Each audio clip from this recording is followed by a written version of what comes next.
నమస్తే, నేను మీ డాక్టర్ రమ్యారెడ్డి. మీకు పీరియడ్ ర్యాష్ వచ్చిందా? అయితే ఈ 5 విషయాలు ఫాలో అవ్వండి. నెంబర్ 1, ఫ్రీక్వెంట్గా ప్యాడ్స్ చేంజ్ చేయండి. ఎందుకు అని అంటే మనకి వెట్నెస్ వల్లనే పీరియడ్ ర్యాష్ అనేది వస్తుంది. సో మీరు ఫ్రీక్వెంట్గా ప్యాడ్స్ చేంజ్ చేయడం వల్ల వెట్నెస్ అనేది అవాయిడ్ చేయగలిగిన వాళ్ళం అవుతాము. దానివల్ల ర్యాష్ కూడా అవాయిడ్ చేయగలుగుతాం. నెంబర్ 2, ప్యాడ్స్లో చాలా మటుకు కమర్షియల్గా అవైలబుల్ ఉన్న ప్యాడ్స్లో ప్లాస్టిక్ అనేది వాడతారు.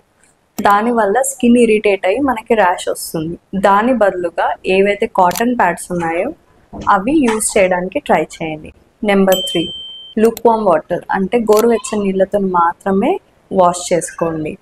ఎట్టి పరిస్థితుల్లోనూ హాట్ వాటర్ యూజ్ చేయకండి. దానివల్ల స్కిన్ ఇరిటేట్ అవుతుంది, ర్యాష్ అనేది ఇంకా ఎక్కువ అవుతుంది. నెంబర్ 4, నైట్ టైంలో అండర్ గార్మెంట్స్, లో దుస్తులు అవాయిడ్ చేయండి. దీనివల్ల మీకు ర్యాష్ అనేది తొందరగా తగ్గుతుంది. ఇంకా 5వది, మీకు ఆల్రెడీ ర్యాష్ వచ్చినట్టు అయితే డైపర్ ర్యాష్ క్రీమ్ వాడండి. ఎస్, మీరు విన్నది నిజమే. డైపర్ ర్యాష్ క్రీమ్ ర్యాష్కి హెల్ప్ అవుతుంది. మనం చిన్నపిల్లలకి డైపర్ ర్యాష్ వచ్చినప్పుడు డైపర్ ర్యాష్ క్రీమ్ వాడతాం కదా, సేమ్ అదే మనం కూడా యూస్ చేయొచ్చు. దానివల్ల ర్యాష్ తగ్గుతుంది, మీకు చాలా రిలీఫ్ దొరుకుతుంది. Thank you.